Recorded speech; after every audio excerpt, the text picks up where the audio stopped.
It's like, hey, you got to just do your job. Who cares who you are? And he's just like, nobody feels sorry for you. It's you against you, and it's all for yourself. Got in trouble again.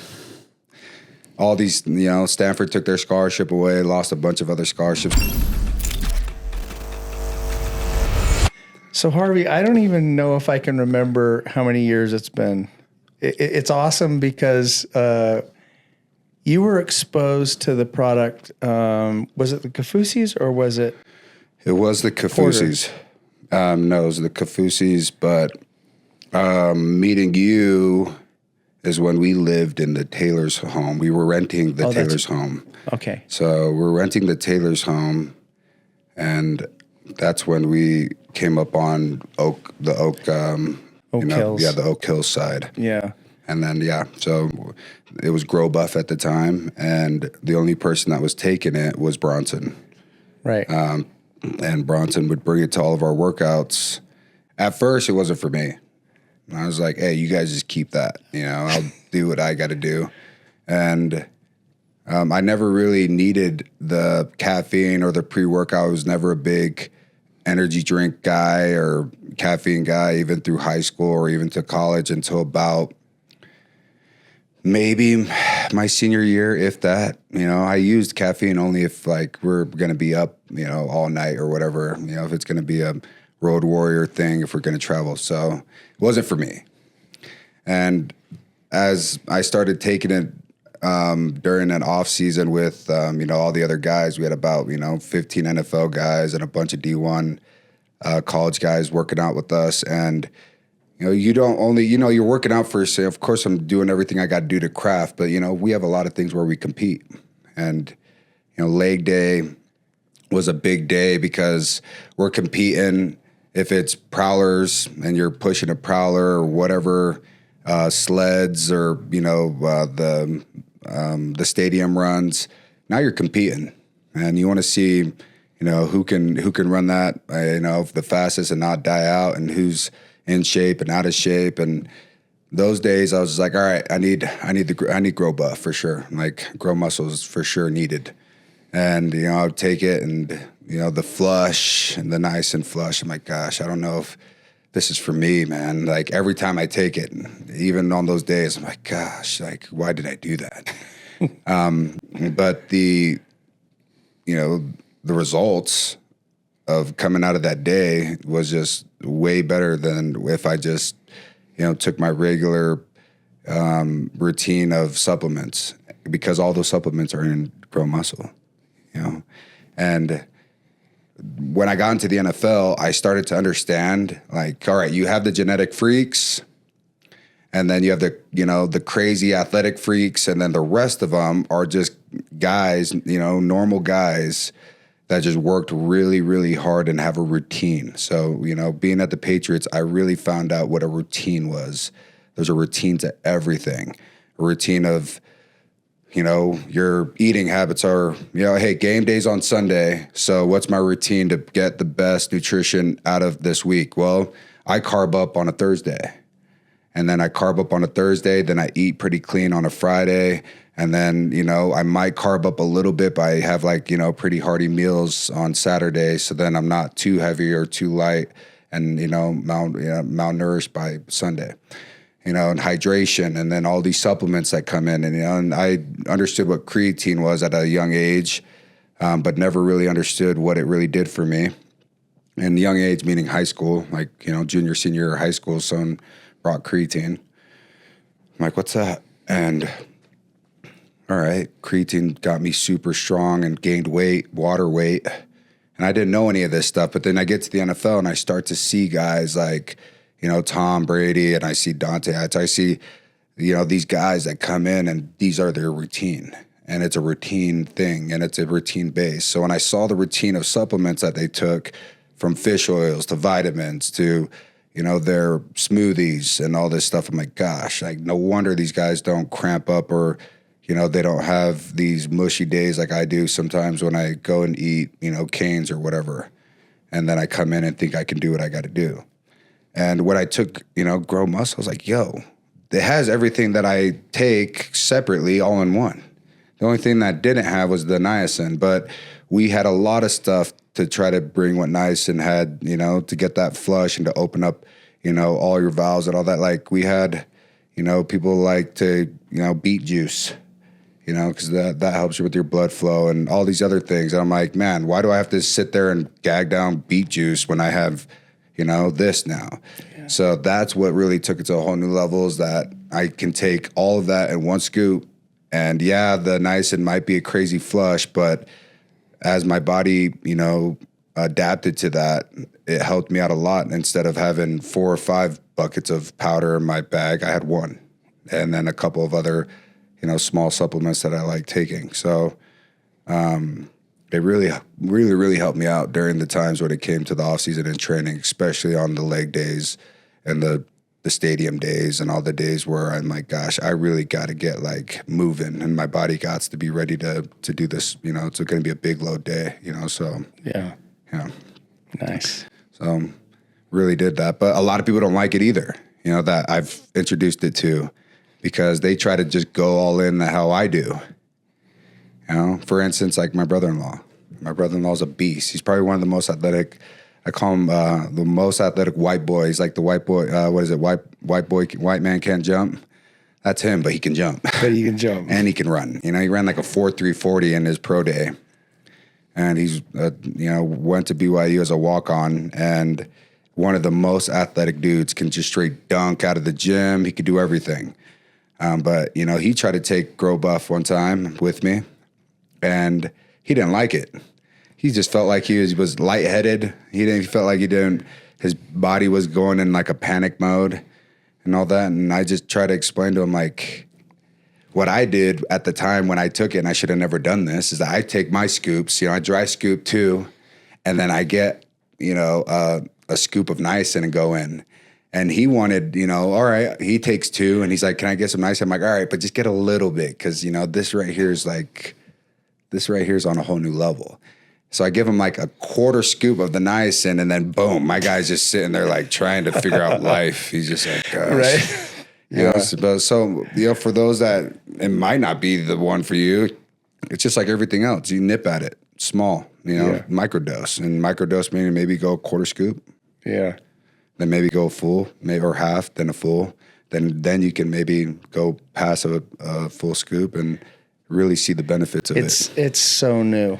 The experience is really so new. And that's the big thing, is we're not used to feeling what it is that's fueling us. And so a lot of people freak out. But the interesting thing is I've begun giving customer service my direct phone number, and I talk people off the ledge all the time. And as soon as I explain to them why that happens, and the fact that this is burning those toxins that have been trapped in your cells that finally get a chance to get out, every single time they're like, I'm going to try this again. It's okay. I'm going to try it again. I'm like, it's okay. It's not for everybody. And they're like, no. I want to try this again now that I understand what's going on. Yeah. So. And I don't know the last time I've taken, like, I'm not a big medication guy, but even for like a headache or anything like that, I don't know the last time I've taken Tylenol. Yeah.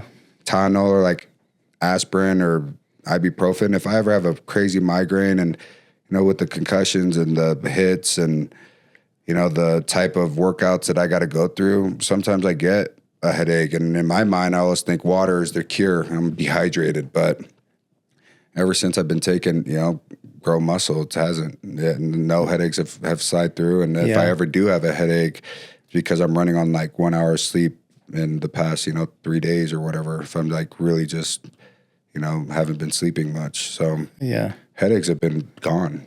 Good. Yeah. Do you hear that? Like, oh yeah. In fact, I had a guy come, this is weird. Like, we don't treat medical conditions, but I had this guy come to me who has gout.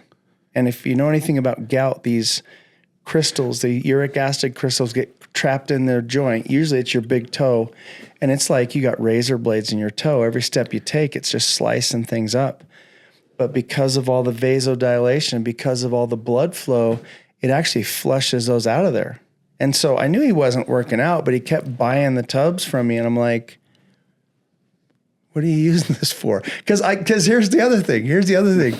I've had a couple people come to me and they're like a little bit too excited about what this does. And I'm like, what are you talking about? They're like, let me just put it this way. There is a general in the country of Ghana whose wife loves Grow Muscle, and he wants to buy it by the bushel because it's every erectile dysfunction medicine on the market opens all the blood flow up. Wow.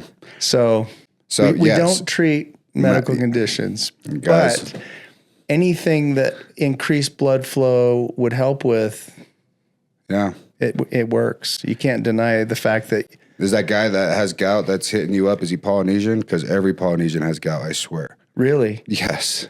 A lot of my family members have gout because of the sodium intake and meat intake and pork intake. Shoot, I was not fit growing up. Out of all my brothers, I was probably one of the least athletic and fit guys. No way. Yeah, I had speed. That's all I had. Who's the biggest? Who's the most athletic of your brothers? Or is that case now? Like now you are the most athletic. Yeah, I'll probably say now, but growing up, probably my younger brother, my older brother was super athletic. Yeah. Shoot, a lot of them. I would probably say, yeah, my youngest brother is probably the most athletic because he could just do anything and everything. But my oldest brother, and just football alone, and the way he was a running back, man, this guy could cut on a dime. He had crazy speed. But yeah, I was not that. I was a soft body, fast kid. I was pretty fast, but I was pretty soft. Like in my body, I was never muscled up ever. Never saw my abs until like my junior year. That's crazy. Yeah. So tell me a little bit about your career. You don't have to necessarily go into specific teams or anything, but Yeah. I know you've talked a little bit about some of the players that you played with, things that you've learned from other players and other coaches. What was it that made it worth it? If every day your job was on the line and you had to be better than you were the day before, what was it that made it worth it? It's a great question. Graduated early. I'm class of 2011. Shout out to all the 2011s. We call it 011. That was our sign. Graduated early, so I went to college.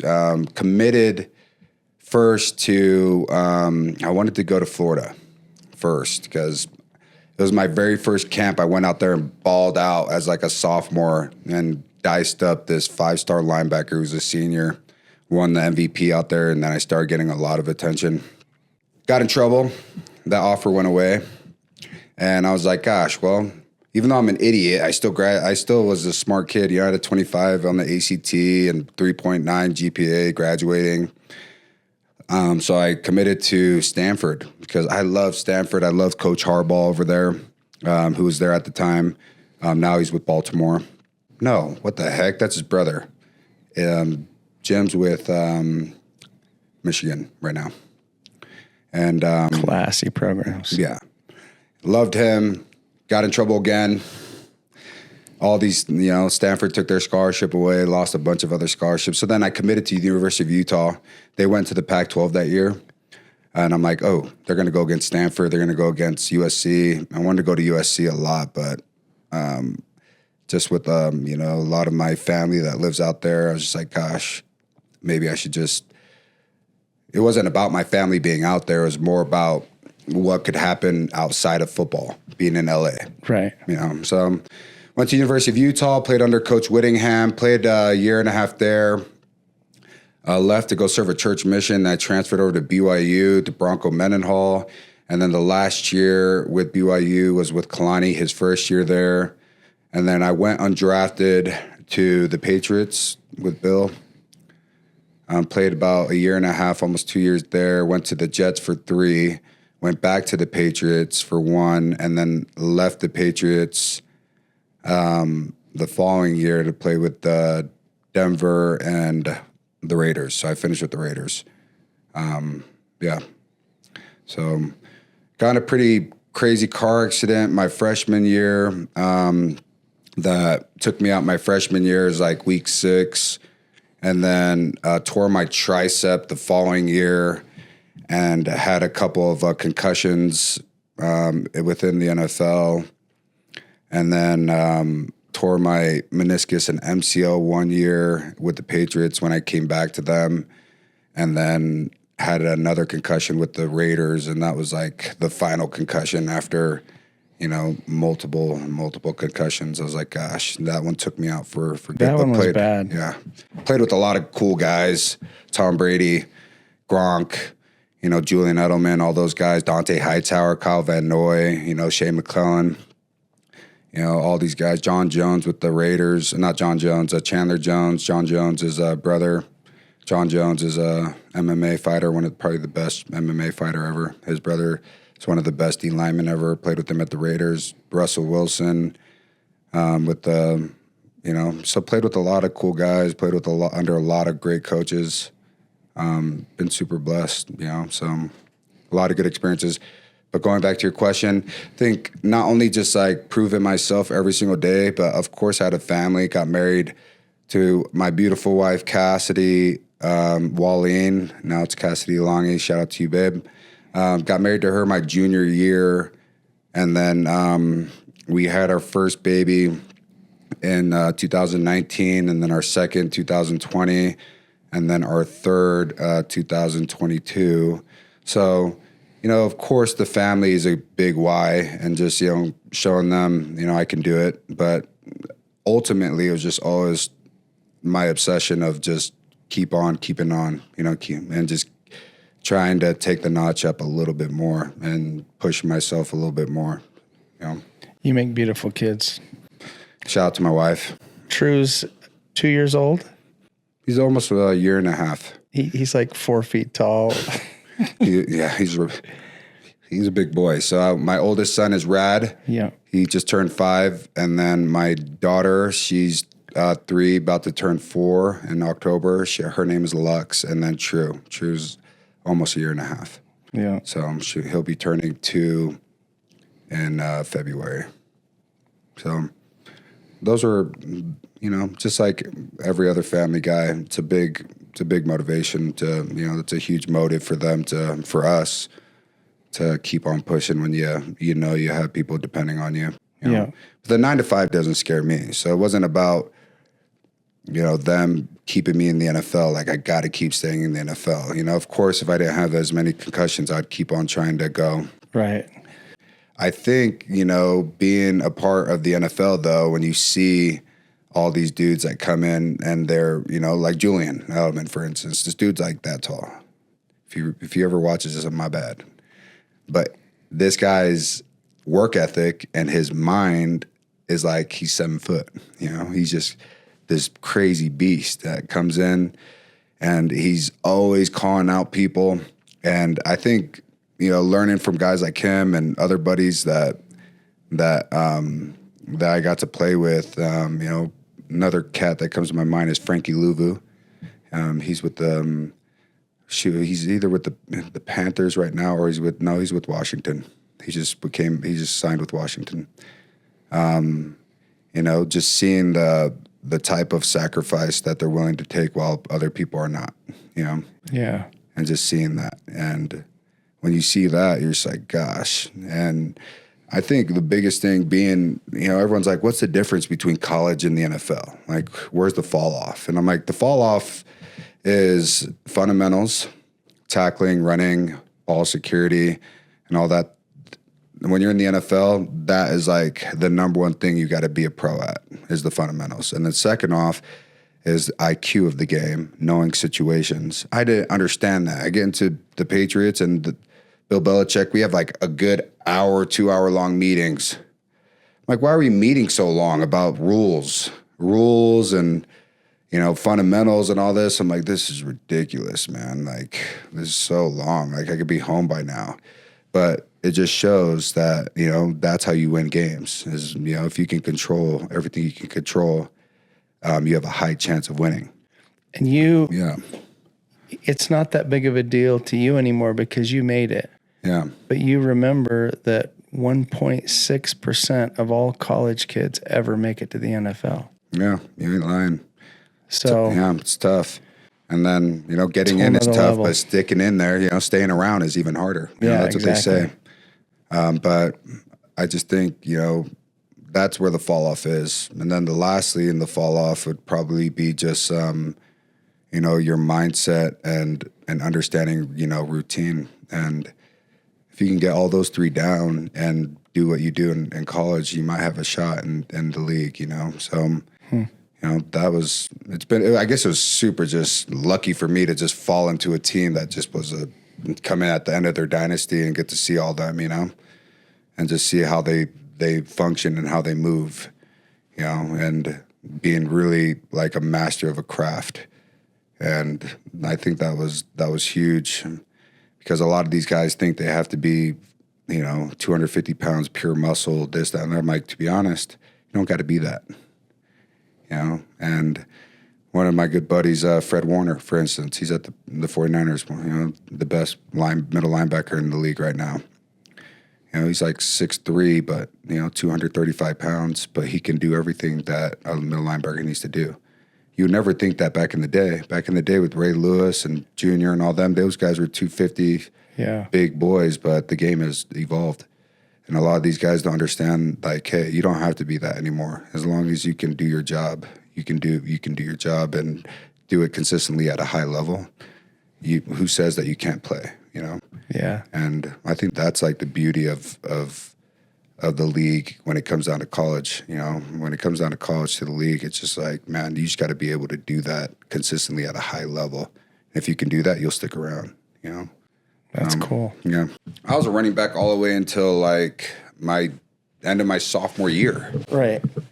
And then, but I was like, all right, if I really want to, okay, I'm at a good school, education down. All right, spirituality. Well, I'm at a church school. My spirituality's thriving. All right, what else on my list? Family. All right, met a girl. Probably going to marry her. That's looking good. All right, NFL now. How the heck do I get there? I'm like, all right, let's dissect this. Let's dissect the crap out of this. Figure out the best way. And I'm like, all right, I'm 6'2" and a half, almost 6'3". I'm 245 pounds, 240 pounds. Where are the running backs? Well, at the time, I was like 225, 235 at running back. I'm like, where are the running backs that are Polynesian, that are that in stature, weight, whatever? Where are they? They're nowhere. We had Roy Helu, shout out to him. Matt Asiata, shout out to him. But majority of them get moved to fullback or they get moved to defense. I'm like, all right, well, where are they? Well, they're linebackers. All Polynesians are D linemen or O linemen or linebackers. We weren't in this era now where, now you see Polynesians at quarterback and wide receiver and safety. And, running, there's a couple at running back, Vaki, that kid that University of Utah just got drafted as a running back. But there was no other polys out there. So I'm like, all right, well, I have like a 27 or 32% chance or whatever to be a defensive player. And I have a 0% chance to be a running back. What do I got to do? And I went and knocked on Bronco's door. And I'm like, yo, I'm going to move to defense. He's like, you're competing for our starting running back job, whatever. I'm like, no, for real. I really want to make it to the NFL. That's my only shot. And he's like, no, you have a great shot at running back. I'm like, I have a better shot at linebacker, please. And he's like, all right, cool. Took a long time for him to like finally give me the reins. But then, look, that was the hardest thing, trying to switch positions and go backwards and sideways and diagonal and tackle. All I had to do at running back was protect the ball, protect the quarterback, and get 3.5 yards. If I did anything extra and score touchdowns, man, girls are going to be, and the whole party's on, Right. But that's all I had to do. And I did those three things very well to a point where I got to college. But then now if you're in the NFL, how does that happen? When everyone's the best of the best. Yeah. I'm like, well, I switched over, did it. No, everyone thought I was crazy. Everyone thought I was dumb. But like I said, it wasn't against them. It was me against me. And I took the statistics part. I did the math. Yeah. And shoot, 6 years with the 7th year on concussion protocol, 7 years at linebacker. Who would ever thought, Yeah. Being recruited as one of the best running backs in the state or ever, It's like, it wasn't a no-brainer. It was almost like suicide. But Statistics. I took the logical route. I'm like, man, statistics, man. Yeah. So Bronson and them ain't lying. And there's a lot of statistics when it comes into football. Oh, yeah. We have a meeting just on statistics. It's like, hey, gentlemen, if we have their 78%, winning rate if they run the ball and get 8 yards per carry, or they hit 120 yards in rushing, these guys have a 78% chance of winning. So if we stop that, we have a high percent of winning. Or they'll be like, hey, if you guys win the turnover battle, it's like a 92% chance of winning, or if you block a punt, it's like a 90-something% chance of winning, like there's so many random little statistics like that. Wow. So no one understands those things, but that's the thing I said that separates colleges from NFL is situational awareness and situational football. Yeah. Because if you understand the situation that, hey, if we block this freaking punt, our job's almost done. Yeah.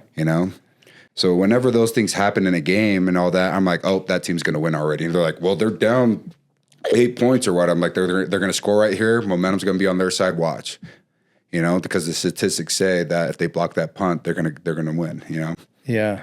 And Bronco always had like pillars. Like if we hit these pillars, we're gonna win. And it was like keep a team under 24 points, score over 24 points, get over 100 rushing yards, do this, do that, and every time we hit those pillars, we won. So Bronco's a great I wish we can get him on a podcast because I know he started a podcast, but he's at New Mexico right now. Oh. Coaching again. Right. But he is the most interesting guy because he has a master's in like 2 different degrees, like psychology and like body language or something, and like history or whatever. I don't know what it is, but he's such a genius when it came down to the X's and O's and everything like that. Yeah. But if it came down to like social like interactions, you would think this dude's a freaking like weirdo. Yeah. And my fault, Coach, but top notch respect for Coach, 100%. If I wouldn't be where I'm at without Coach Mendenhall. But Bronco, for instance, very first day of school at BYU, I have my backpack on, my earphones in, and he might remember this if he ever listens to this. He's dialed in right now in New Mexico. I'm walking down the hall, and he's walking down this way, and I'm like, oh, my first interaction with Coach outside of football, And he passes me and he's like, Harvey. And I'm like, what's up, Coach? And he's like, what you doing? I'm like, heading up to class. And he's like, I don't know, man. You got your backpack on, your headphones on. It looks like you might be going hiking. And I'm like, just going to class, Coach. I don't know. You look like you're going hiking to me, man. And I'm just like, yep. Wish I could hike. I'm not really that big of a hiker, but just gonna go to class. And he's like, all right. Don't let one of the class checkers come back and tell me that you weren't in class because you were hiking now. And I'm just like, all right, Coach, catch you later. Put my earphone back in. I'm like, dude, you could have just said like, hey, how you doing? See you at practice. You know what I mean? Right. But that's the type of guy he was. Right. Because he's just a genius at these certain things like football, X's and O's, getting our mental right, making us a great team. When it came to other things, the way he interacted was just, and I eventually caught on to like how to interact with him, but I was just like, golly, that was rough. It's like, man, like, do I really want to transfer from Utah? I might want to go back, but shout out to him. He's a genius, and he really got, the warrior mentality out of me and pushing through. So nice. Cool story at the Patriots was Chris Hogan. Chris Hogan and what's his name? Nate Ebner. Nate Ebner he has like 2 or 3 gold medals playing rugby for the U.S. Straight baller rugby guy, right? Played all special teams in college, gets picked up to the Patriots as a special teams player, And he goes through some crazy stuff because his dad passes away because they owned a junkyard. And somebody broke into their junkyard and the dad was defending their junkyard.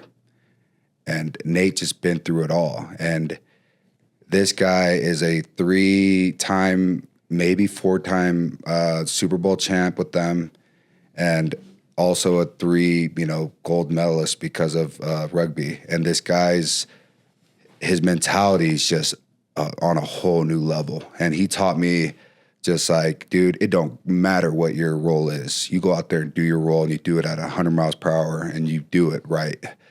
And that's what got me on that team, is because I made my way by being good on defense, but I showed them on special teams by getting guys like him and Matthew Slater and guys like that taught me like, hey, special teams will keep you on this, And, Chris Hogan showed a lot too, because he played lacrosse. He was a lacrosse player all the way through college.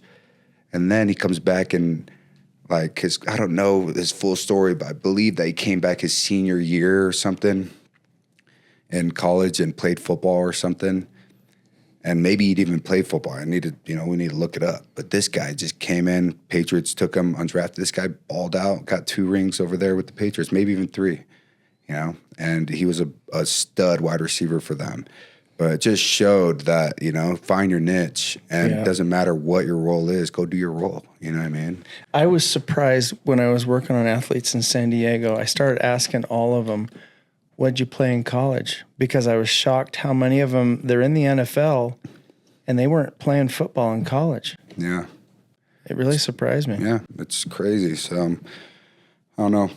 Might want to try out and go play some rugby just for fun. You don't get that many. You get concussions in rugby, but not that many because you have to tackle a certain way. A lot of people think rugby's like this crazy physical sport, but nothing will beat MMA or football or hockey and all that. But, because rugby's you have to tackle a certain way, and there's not you can't go check people, you can't block, you can't do any of that stuff, but you'll get rocked in there, but it's not as nearly as bad as a kickoff or a safety coming 30 yards out of nowhere and just diving at your legs or your head or whatever it is, you know what I mean? Yeah. So, I don't know. All the rugby guys are going to be like, yeah, whatever, why don't you play rugby then? Right. Because there's no scholarships in rugby. It's a club still. Whenever they get scholarships, and a lot of people start playing rugby. I learned a little bit about camp from you. I actually learned a lot about camp from you because you're kickback. Like, that's the Harvey that I know, right? Yeah. And then you come down and you're like, I'm going to war. Like seriously, everything changed. And it was just amazing to see the game face. Yeah. When you were heading back to camp, it was like, whoa. Explain that a little bit. Explain what that mental process is of going back. You got to go to a dark place, man. I know when you go out to war, or when you have to go to a scenario or a scene, you guys are all on the same page. You guys work as a team. You're as strong as your brother right next to you. And that's the same deal in professional sports. But, and here's the but that a lot of people don't understand. The but is it's you against you, and it's all for yourself. So yeah, I have my teammates, but I'm doing everything for me. It's not like high school ball, Little League, Pop Warner, where it's, hey, we're going to go out there, we're going to smash them, and when we're done smashing, we're going to go kill some burritos together, hang out together, go to a dance together, go whatever, pool party. There was none of that type of relationship. You get that a little bit, but now it's to a point where, man, every practice needs to be on point. Everything you do right when you step foot in the building and when you leave the building is tracked. They know how long you're on your iPad. They know how long you're watching the film. They know how long you were watching the opponent. They know when you're in the building, what you're doing in the building. And then right when you hit the field, if you don't produce, you can be out. Practice. So many of my past teammates come back from a practice, their lockers cleaned out. And, they've had a couple of weeks of bad practices. No way. And their lockers are cleaned out. So it's like a mindset of like, in your scenario, it's life or death. For my scenario, it's being on the streets or having a job. Yeah. And, you can't really compare that because it's not really apples to apples on that. But at least you guys have a sort of a trust within each other where you guys have to know each other way more than just this is your job and all that. In our scenario, it's like, hey, you got to just do your job. Who cares who you are, you know? Harvey, you might be a great Harvey outside of the jersey and all that, but I don't care for that. I want the number 52, or I want the number 48. I want the number, 56 here. That's the guy I want. I don't want the Harvey. I want 56, I feel like you had a jump on everybody else because of something that happened to you when you were a kid that kind of set that mindset and put you on the path so that this wasn't a new environment for you. Yeah. Would you mind talking about how there was a failure that happened when you were a kid? Yeah, there and was mom and dad. Yeah, there was a failure. I think before that failure, it was just embedded in my, a lot of, when I think about it now, I'm like, gosh, it's a lot of pressure. Right. I'm like, man, if I told my kid that now, I feel sad for him going to bed. Like, golly, did I just put too much pressure on the kid? Right. But we used to have, these family evenings, these family meeting and gatherings, once, maybe twice, maybe 3 times a week. And I'm just like, gosh, I'm over this stuff. But since I can remember what those meetings were about and what my parents tried to instill in us was, listen, we are new to this country. We came to this country for opportunity. We came to this country for education. We came to this country so y'all can live way better than we lived. And I know that's every parent's dream, but as, immigrants coming in from, the islands of Tonga, they're like, this was our only hope. You can be the best fisherman, you could be the best whatever on the islands, but you can't climb the economical ladder. You can't use that to get a scholarship there. So the only way you climb the economical ladder there is by blood. It's a monarchy. It's ran by a king and a queen, and it's one of the few that do that still, right. On the earth. So they're like, you can do whatever you want here and be the best at it, and you can get scholarships. You can become the best. You can climb the economical ladder. So they would always embed into our hearts and try to brand it in there at a very young age, find whatever it is, and you better find it quick, and you better start working at it now, because we don't have all the money. And there's a clip, there's a movie that we did. It's a documentary on 4 Polynesians. It's called In Football We Trust, and we can get some clips out of there. But in one of the clips, my mom's explaining, to the camera, it's like, there's 10 of them. I don't have money for all of them. That was your mom. Yeah. She's like, there's 10 of you. There's not enough. I don't have enough money. They're working 2-3 jobs, just to keep us afloat. And they're like, we can't pay for your guys' schooling. And school and education in America is how you become successful. The more you know and how to use that knowledge in America is paramount. And it's the unique way of the land of the free here. So that's what they told me. And I'm like, gosh, all right, well, let's try debate. I suck at debate. Let's try wrestling. I don't want to be in a room 140 degrees running with a bunch of sweaty dudes, and I'm like. Sweaty dudes in singlets. Yeah, singlets. Not it for me. All right, what else? Well, let's try golf. Tony Finau, he's a professional golfer right now, and he's doing great. Shout out to Tony. He's the man. We used to golf with him and his family, and our grandmas are sisters, so we tried that. Too boring for me. I'm like, man, putting 150 balls every day or chipping or whatever it is. I can't let out a chee-hoo or go chest bump somebody or go and throw my shoulder into someone. I don't think that's it. Tried basketball, tried baseball, soccer, and once I tried football, rugby. Football was my niche, and I was like, this could be it. And, started playing. And yeah, that experience that we've talked about was being a running back, my very first year being a running back. Because in Utah, Pop Warner, you got to make weight all the way until you make it into high school. So if you're not in the weight class of being a skill position, meaning not a O lineman or D lineman, So you had to be a certain weight to not be an O-line D lineman. If you're too heavy, which I'm Polynesian, I lost that already. My bones are like 10 times heavier than a normal person. Was an O-lineman, D-line my whole life. Finally get out of Pop Warner, want to be a running back.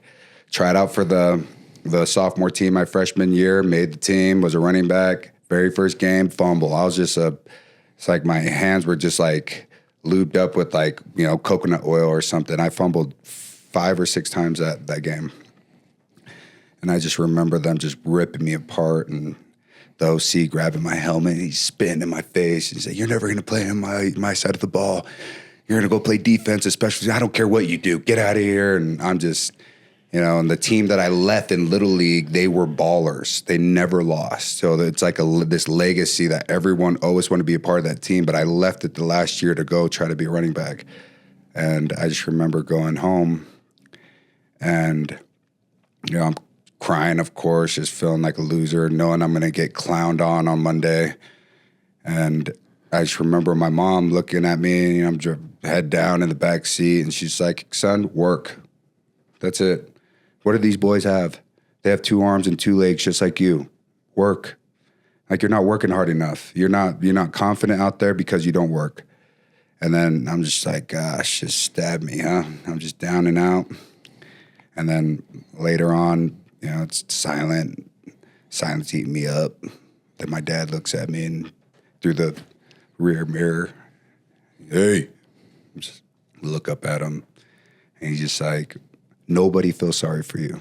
And that was it. And I was just like, gosh, I just started crying. I'm like, man, I thought I was going to get some, reinforcement here by the 2 people I thought were in my corner the most. And I just remember going to bed that night just crying and waking up on Monday. That game was on Saturday. So waking up on Monday, it's like, you know what? My pops was right. And they love you. This was loving, but it's hard to teach these hard lessons. Yeah. So took that. It would have been way harder to learn that in the NFL. Yeah, 100%. So shout out to you, Dad. Really, really helped me out. Nobody feels sorry for you. And that's literally my mantra to a lot of things is, there's a lot of bad things that can happen in my life, but if I sit here and pout about it, what's going to change? So maybe this isn't relevant, but do you think that changed your focus off of what you started playing for? Did you start noticing the things that people did respect and they did value? No? I almost just think that I understood that, okay, I'm not fast. Nobody feels sorry for me. Like, for an example, I'm not fast, which I was super fast, but I'm like, I want to be faster or stronger or more athletic.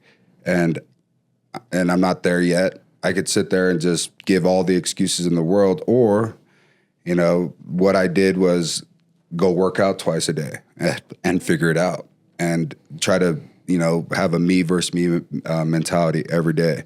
And I think once I started blocking out everyone else, because I wasn't like an angel child. I got arrested a lot of times in high school. The red and blue lights were all set the Langi residents. They knew us by name. So it wasn't like, I was this angel child, but, a lot of people, had their opinions of the Langi boys, and there's a lot of talk in the streets or in our neighborhoods or at Bingham High School or my high school where, that Langi boys are this, that, and the other thing. Oh, he might be a good football player, but he'll never last because of this. And, my older brother gets kicked out of college 3 times because of things that he did in the streets. And, another younger brother was locked up for 3 years. And, I was getting, these little bumps in the road of getting arrested here and there. So there was a lot of like noise, but I never cared. And I think just having that advice just taught me it's not about them. Like, yeah, okay, I was in trouble, but what am I going to do the next day? All right, well, try to change who I hang out with and go at it again. Pick up my shovel, put on my boots, and just start digging away, So, yeah. Okay, sounds good. I was gonna ask a little bit more about the Langi boys, but you You summed it up pretty good. It's it's funny to me because I know you. Yeah. And I know the influence that you have on kids. Yeah. Like when Harvey speaks, everybody's listening. Like appreciate that. It's insane. It's insane to even think of what you had to go through to get to this point, but to have the profound effect on others that you do now it's really incredible. It really is. I absolutely love hearing you speak to kids. I appreciate that. In my mind, I'm just like thinking, hey, if I had someone, cool that came up to me whenever I was young and said, hey, stop being an idiot. Like you can be cool still.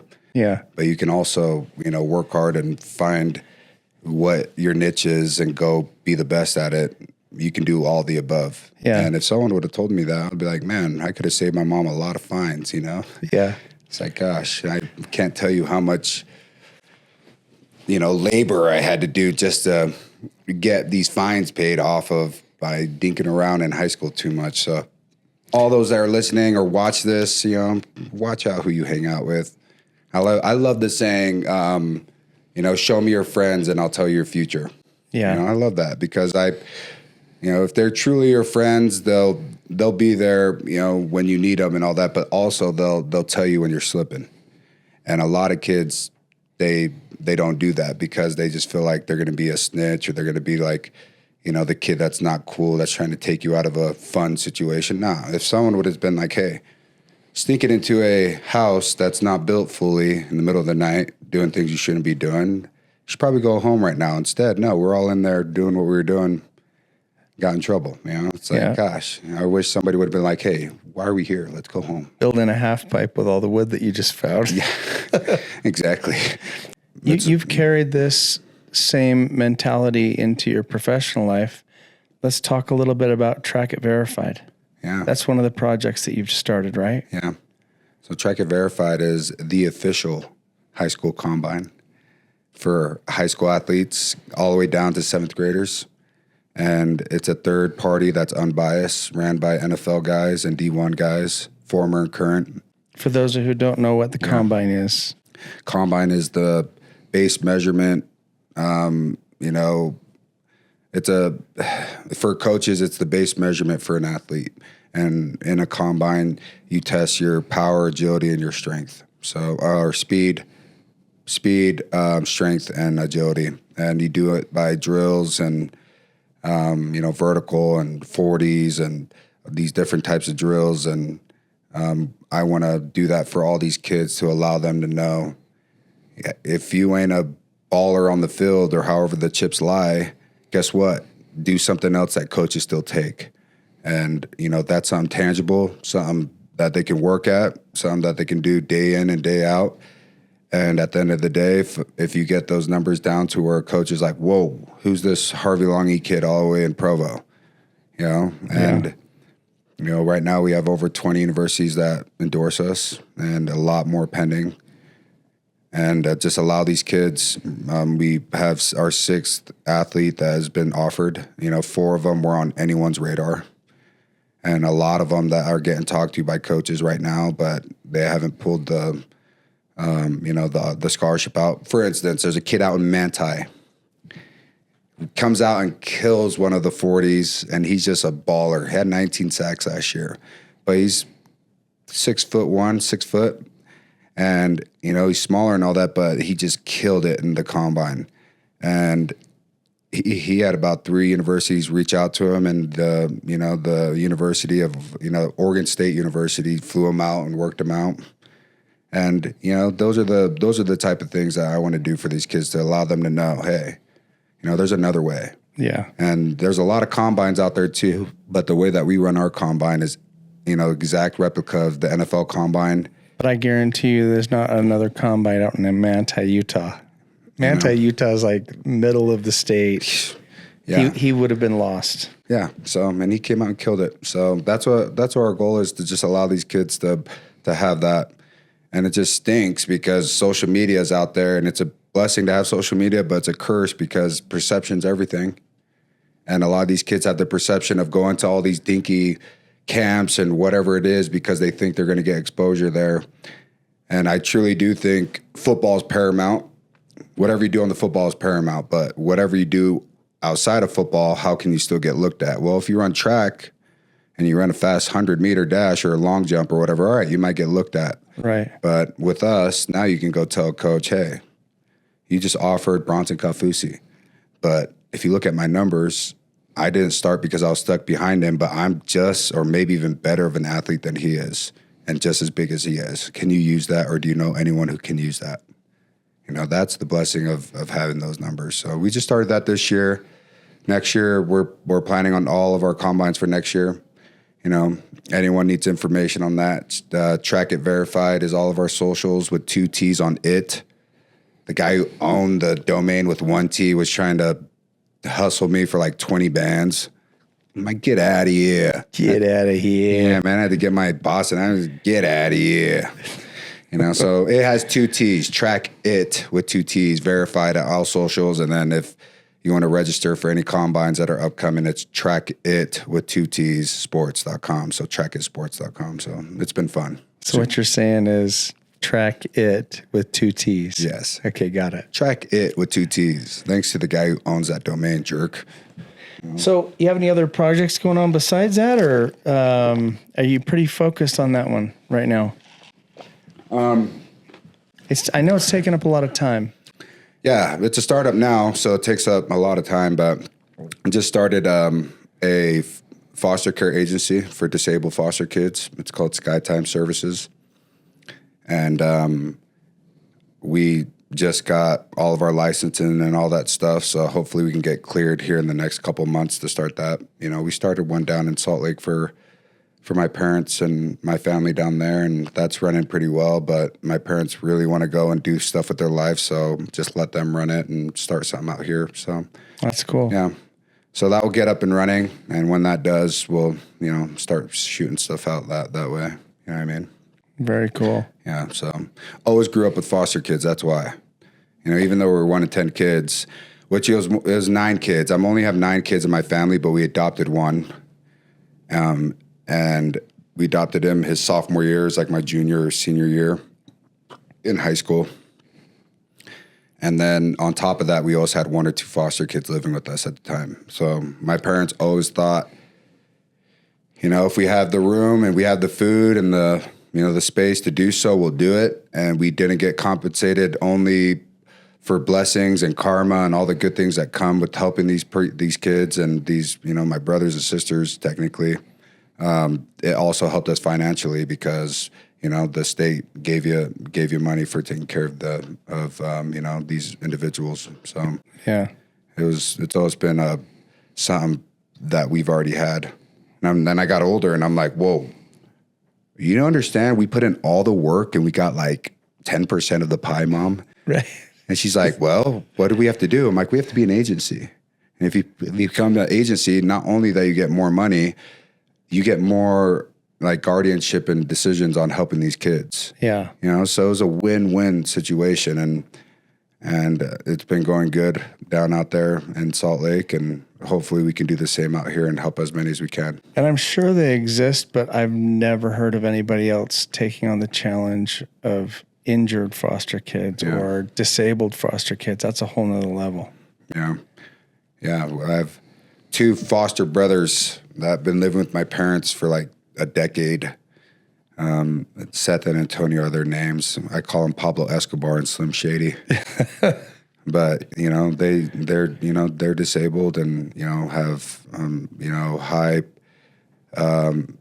they're diagnosed with, you know, autism and Down syndrome, but these guys are just awesome. They're like my brothers. So yeah, it's tough, but, you know, you're not only doing, you know, good work and helping these guys, you know, live a normal life, but, you know, you got to do it under everyone's tax dollars, that tax all the taxpayers, which I'm one. So pretty much paying myself, you know. Right. So it's a good way to just help out and find a niche in that world, and I'm super glad that I can do that out here. So very cool. Yeah.